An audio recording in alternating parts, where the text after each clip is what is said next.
தமிழ்நாட்டுல உள்ள இந்த கிராமத்துல வரி கட்ட தேவையில்லையா? அப்படி என்ன கிராமம் அது அப்படின்றத இந்த வீடியோல பார்த்து தெரிஞ்சுக்கோங்க. தமிழகத்துல உள்ளூர் நிர்வாகத்துடைய முக்கிய வருவாயா இருக்கிறது வீட்டு வரி மற்றும் குடிநீர் வரியா காணப்படுது.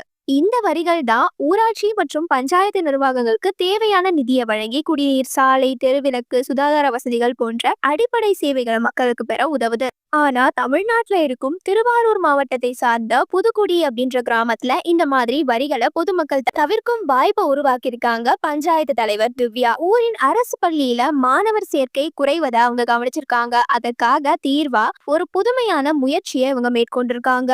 எங்க ஊர்ல உள்ள அரசு பள்ளியில படிச்சா வீட்டு வரியும் தண்ணீர் வரியும் கட்ட தேவையில்லை அப்படின்னு ஒரு அறிவிப்பை வெளியிடுறாங்க. அந்த வரிகளை தன்னுடைய சொந்த நிதியில இருந்து பஞ்சாயத்துக்காக செலவு செய்யறதாவும் உறுதி செஞ்சிருந்தாங்க. இந்த நடவடிக்கை மக்கள் மனதுல ஒரு பெரிய மாற்றத்தை ஏற்படுத்துச்சு. இந்த அறிக்கைக்கு அப்புறம் தனியார் பள்ளியை நோக்கி சென்ற பல பெற்றோர்கள் அவங்களுடைய பிள்ளைகளை அரசு பள்ளியில சேர்க்க ஆரம்பிச்சாங்க. இதனுடைய விளைவா இந்த கிராமத்துல அரசு பள்ளியில மாணவர்கள் சேர்க்கையானது ஒவ்வொரு ஆண்டும் கணிசமா அதிகரிக்க ஆரம்பிச்சது. அரசு பள்ளியில மாணவர்கள் சேர்க்கையை உயர்த்த பல்வேறு முயற்சியை அரசு மற்றும் ஊராட்சி மூலம் மேற்கொண்டாலும் வரி விலக்கு மூலம் கல்வியை ஊக்குவிக்கும் இந்த முயற்சி மக்கள் மத்தியில விரைவா செயல்பட்டுச்சு.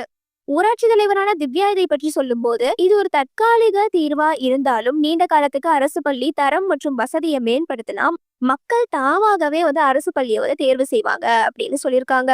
அவங்களுடைய பதவிக்காலம் முடியிற வரை கிராமத்தை மேம்படுத்தும் பல விஷயங்களை செய்துதான் நான் விடை பெறுவேன் அப்படின்னு அவங்க திட்டவட்டமா சொல்லியிருக்காங்க.